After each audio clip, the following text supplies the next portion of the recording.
Sobre la gespa, l'actitud del tècnic ha estat radicalment oposada a l'habitual.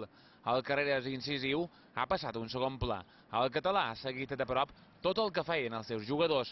En cap moment ha fet cap a part o ha parlat amb algun home. Ja en la segona fase de l'entrenament ha passat més a l'acció, però no com sempre. No ha aturat cap exercici i no ha donat cap ordre.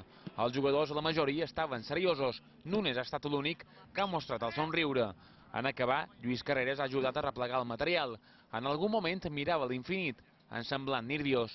Els jugadors feien els darrers estiraments abans d'enfilar el camí dels vestidors. Carreras estava a un costat. La plantilla ha deixat el camp d'entrenament i el cos tècnic ha esperat uns minuts sobre la gespa, com han fet cada dia des que varen arribar. En el trajecte cap a la caseta, una trobada significativa. Qui se'n va, en qui arriba. 2 hores després, el cos tècnic, encapçalat per Carreras, ha deixat la ciutat esportiva carregada de material. Era el moment de dir adeu, quasi 3 mesos després d'aterrar a Mallorca.